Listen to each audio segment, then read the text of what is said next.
Hello friends, welcome you all in this video again. तो ये video important होने वाली है non college women education board NC web BA BCom newly enrolled बच्चों के लिए, क्योंकि इस वीडियो में मैं डिस्कस करूंगी BA और BCom का सेमेस्टर 1 का कोर्स स्ट्रक्चर, टोटल कितने पेपर होंगे, क्या सिलेबस रहने वाला है और books, online PDF, learning sources, सब कुछ मैं बताऊंगी इस वीडियो में। तो प्लीज़ वीडियो को एंड तक देखना और हाँ, अपने दोस्तों के साथ भी शेयर कर दो जिससे कि ज़्यादा से ज़्यादा बच्चों तक ये वीडियो पहुँच पाए और उनकी हेल्प हो पाए।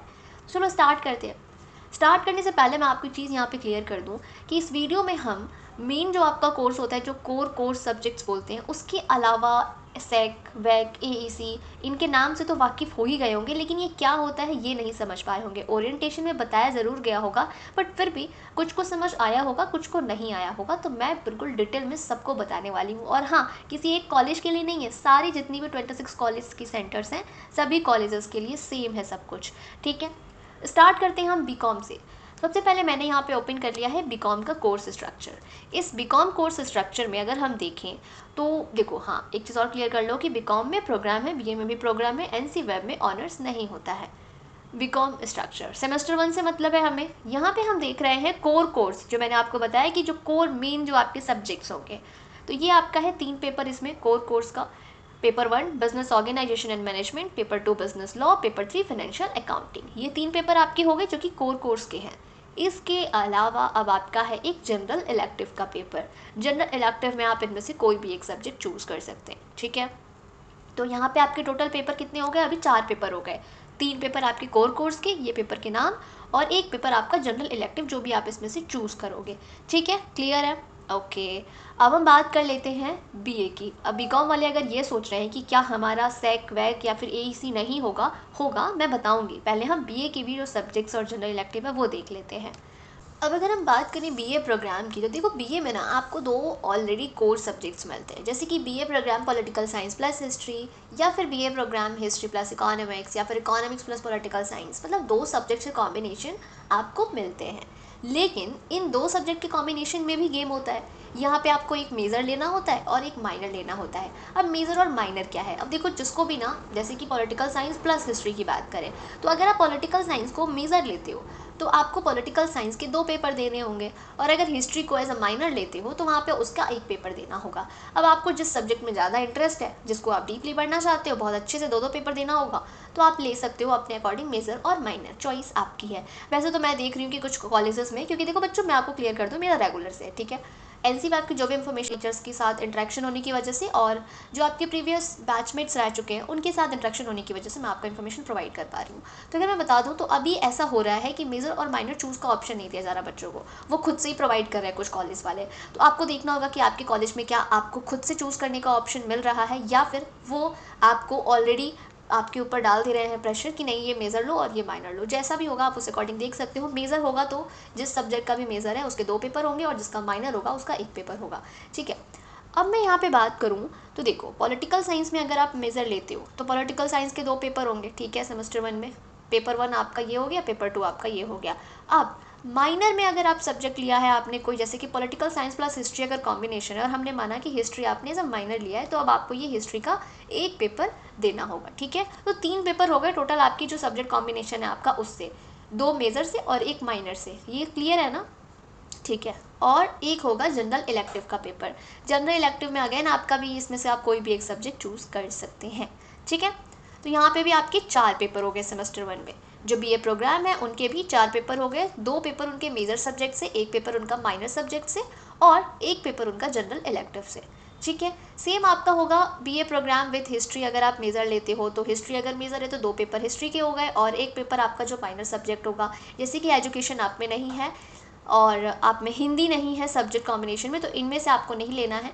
आप पॉलिटिकल साइंस आपका है, या इकोनॉमिक्स, या दूसरा सब्जेक्ट, तो उसमें से आपका जो भी माइनर आप ले रहे हो उसका पेपर आपका होगा। ठीक है, क्योंकि SOL और NC वेब, इनके सब्जेक्ट्स और जो सिलेबस है वो सेम है। तो यहाँ पे जो आपको ये दिख रहा है, ये सोल की जो सोर्स है उससे डाउनलोड किया गया है, इसीलिए यहाँ पे आपको कुछ ऐसे सब्जेक्ट्स भी दिख रहे हैं, जैसे कि एजुकेशन हो गया या फिर हिंदी हो गया, जो कि आपके कोर कोर्स में नहीं है, बट यहाँ पे दिख रहा है क्योंकि ये सोल में है। ठीक है, तो ये आपका नहीं है। आप अपने अकॉर्डिंग देखना कि आपका सब्जेक्ट कॉम्बिनेशन क्या है। और अगर आपको नहीं पता कि मेरा सब्जेक्ट कॉम्बिनेशन क्या है, तो मैं आपको बता दूं, जब आप चूज़ कर रहे थे कोर्स और कॉलेज, वहीं पे आपको ऑप्शन मिल गया था सब्जेक्ट कॉम्बिनेशन चूज़ करने का। अगर नहीं समझ आ रहा अभी भी तो जहाँ एडमिशन किया है वहाँ पे जाओ, लॉगिन करो और माई एप्लीकेशन में दिख रहा होगा इस कॉलेज में, उसके ऊपर सारी जो इन्फॉर्मेशन है ना वहाँ पे सब्जेक्ट कॉम्बिनेशन भी दिख रहा होगा, जैसे पॉलिटिकल साइंस प्लस हिस्ट्री है या इकोनॉमिक्स प्लस हिस्ट्री है या इकोनॉमिक्स प्लस पॉलिटिकल साइंस है, वॉट एवर। ठीक है, सेम अगर इकोनॉमिक्स मेजर लिया है तो फिर उसके साथ ऐसा ऐसा होगा। ठीक है, 2 पेपर मेजर और 1 पेपर माइनर का।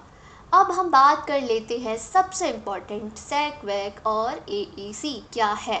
देखो, सबसे पहले हम बात करेंगे एईसी, जिसको हम कहते हैं एबिलिटी इन्हेंसमेंट कोर्स। तो 4 पेपर आपके बीकॉम में भी हो चुके हैं, 4 पेपर बीए में भी हो चुके हैं। यहाँ पे है आपका पेपर नंबर 5 जो कि एईसी का होगा, एबिलिटी इन्हेंसमेंट कोर्स।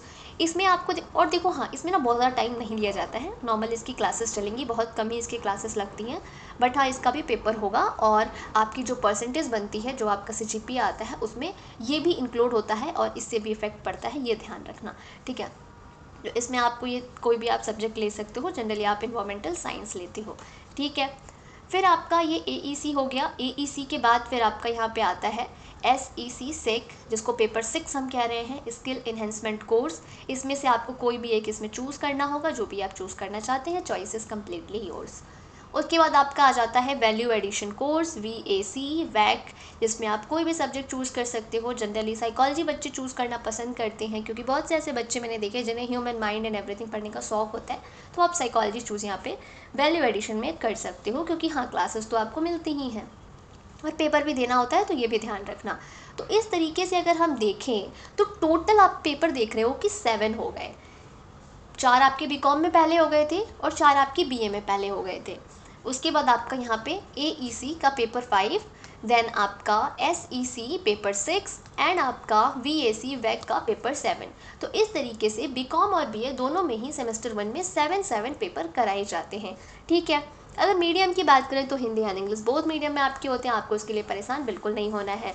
क्लासेस की बात करें तो क्लासेस आपकी इंग्लिश एज वेल हिंदी दोनों में ही पढ़ाई जाती है। जिस तरीके से मैं अभी बात कर रही हूँ, मेरे जनरली जो वर्ड्स हो रहे हैं वो इंग्लिश में हो रहे हैं, बट जो हमारी कन्वर्सेशन हो रही है वो हिंदी में हो रही है। तो सेम इंग्लिश में ही आपकी क्लासेस भी चलती हैं। कोई भी प्रोफेसर ऐसे नहीं होंगे जो कम्प्लीटली इंग्लिश में बोल के आपको पढ़ा रहे हैं या फिर कम्प्लीटली हिंदी में बोल के पढ़ा रहे हैं, क्योंकि जो बच्चे ऐसे हैं जो कहते हैं कि मुझे हिंदी समझ आती है ना, उनको भी हिंदी के बहुत से वर्ड्स समझ नहीं आते होंगी। जो बहुत से बच्चे ऐसे हैं जो कहते हैं मुझे इंग्लिश समझ आती है, उनको भी अगर फ्लुएंटली प्रॉपर इंग्लिश में बात की जाए तो हो सकता है समझने में दिक्कत हो। तो जो क्लासेस चलती हैं वो इंग्लिश में चलती हैं, सबको समझ आएंगे, डोंट वेरी। ठीक है, अब अगर हम बात करें कि बुक्स हमें कहाँ से मिलेगी, चलो शुरुआत से शुरू करते हैं। सबसे पहले हम बीकॉम पे आ जाते हैं।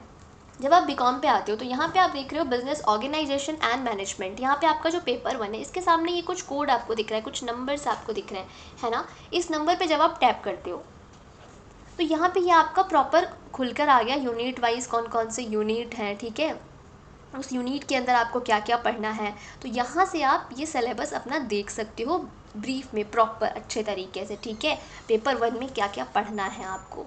और अब यहाँ पे आपको सजेस्टेड रीडिंग्स दी हुई हैं। ये आपको कुछ बुक के नाम, पब्लिकेशन, राइटर के नाम दिए हुए हैं। ये कहाँ से मिलेंगे, क्या सारे राइटर्स की, सारे पब्लिकेशंस की बुक आपको पढ़नी है, कैसे खरीदोगे इतनी सारी बुक्स। देखो बच्चों, बहुत सारे ना इंटरनेट पे सोर्स हैं, जैसे कि आपका इंटरनेट आर्काइव है, इसके अलावा भी स्लाइड शेयर है, बहुत सारे सोर्सेस हैं जहाँ पे ऑनलाइन फ्री में बुक्स आपको मिल जाती हैं।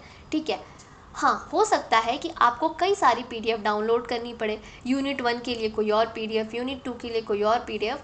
तो एज़ पर यूनिट और एज़ पर टॉपिक्स आपको, क्योंकि टॉपिक्स कवर करने से मतलब है, तो आप पीडीएफ डाउनलोड कर सकते हो और डाउनलोड करके उससे पढ़ सकते हो। अब मैं भी आपकी हेल्प के लिए आपको पीडीएफ टेलीग्राम चैनल पे प्रोवाइड कर लूँगी। जिन्होंने टेलीग्राम चैनल ज्वाइन नहीं किया है, रिक्वेस्ट है आपसे, रिसेंट के पोस्ट में मैंने टेलीग्राम चैनल का लिंक पेस्ट किया है, आप प्लीज़ ज्वाइन कर लीजिए, क्योंकि मैं सारी पीडीएफ टेलीग्राम चैनल पर अपलोड करती हूँ। ठीक है, तो जो भी यूनिट वाइज या फिर जिस तरीके से भी सिलेबस को पढ़ने के लिए, कवर करने के लिए हमें पीडीएफ या जिस पब्लिकेशन की बुक चाहिए होगी, या तो मैं नाम मेंशन कर दूंगी कि ये टॉपिक की यूनिट आपको यहाँ मिल जाएगी, या फिर मैं डायरेक्ट पीडीएफ डाउनलोड करके आपको प्रोवाइड कर दूंगी। ठीक है, देखो कॉलेज की बात करें ना, तो कॉलेज में क्लासेस मिलेंगी, नो डाउट मिलती हैं, बट थोड़ा सा अगर रिव्यू पे जाएँ तो हाँ, रिव्यू उतना अच्छा नहीं है जो बच्चों की साइड से है कॉलेजेस को लेके। कॉलेजेस चलती हैं, नहीं चलती हैं, आपको बुलाया तो जाता है मॉर्निंग टू इवनिंग, 8 से 5 पीएम तक क्लास होती है, कहने को होती हैं, पीरियड्स लगते हैं, बट उन पीरियड्स में कोई आता नहीं है, मिस हो जाती हैं क्लासेस। तो इस तरीके का कुछ रहता है हाल। और ऐसा नहीं है कि सभी कॉलेजेस में है, बट हाँ, कुछ कॉलेजेस में ऐसा रेगुलर बेसिस पे देखा गया है। तो परेशान मत हो, मैं क्लासेस शुरुआत करने वाली हूँ, कल हम डिस्कस करेंगे सब कुछ अच्छे से, ठीक है। तो ये तो हमने देखा कॉमर्स के लिए। अब इसी तरीके से अगर हम देख लेते हैं, एक बार हम और भी देख लेते हैं जिस तरीके से अभी देखा, तो सेम आप पेपर 2 में भी यहाँ पे टैप करोगे तो ओपन हो जाएगा, पेपर 3 में भी, इलेक्टिव में भी, सबके आगे आपको ये कुछ कोड जो नंबर्स दिख रहे हैं, दिख रहा है, ठीक है। बीए प्रोग्राम में भी सेम आपने करना है। पॉलिटिकल साइंस में जब आप जाते हो तो यहाँ पे आप देख सकते हो इस तरीके से आपका आगे और नीचे सजेस्टिव रीडिंग्स भी दी गई हैं, ठीक है। इसके अलावा ना बच्चों, चैट जीपीटी भी बहुत हेल्प करता है। सीरियसली चैट जीपीटी बहुत ज़्यादा हेल्प करता है आपका टॉपिक्स को। आपको अगर आप कोई टॉपिक डालते हो तो वो उस पर प्रॉपर ब्रीफ में दे देता है, और आपको अगर थोड़ा सा इस तरीके से मेंशन कर देते हो कि ग्रेजुएशन है, सेमेस्टर फर्स्ट है और बीए है, इस तरीके से अगर थोड़ा सा उसको बताते हो डिटेल में, तो वो आपको according to your course and everything वो आपको निकाल के उसके बारे में देता है। तो आप चैट जीपीटी की हेल्प ले सकते हो। सेम आपका फिर इधर हम देखें अगेन बीए में, तो बीए में भी है आपका पेपर 1 के लिए, आप यहाँ पे ऐसे कर लोगे, ऐसे कर लोगे, ठीक है। हिस्ट्री में भी सेम आपका, इकोनॉमिक्स में भी हो जाएगा, ठीक है। अब हम बात करें अगर एक्स सेक वैक की, तो इसमें भी सेम आपका इन्वायरमेंटल स्टडी पे ऐसे जाते हो आप यहाँ पे आपको दिख जाता है कि क्या क्या आपने कवर करना है, ठीक है। तो आप यहाँ से बच्चों ऐसे करके डाउनलोड कर लोगे और ऐसे करके आपको कवर अपना करना है। वेल कवर कैसे करना ये तो हम कल बात करेंगे। तो आज की वीडियो में मुझे लगता है कि हाँ, आपको सब कुछ समझ आया होगा। फिर भी अगर किसी को कोई डाउट है ना, तो प्लीज़ मुझे कमेंट सेक्शन में कमेंट कर दो। अगर कमेंट में रिप्लाई नहीं मिल पाता है तो टेलीग्राम ज्वाइन कर लो, टेलीग्राम में ओपन चैट है और वहाँ पे जितने भी बच्चे मुझसे कुछ पूछते हैं उनको मैं जवाब देती हूँ।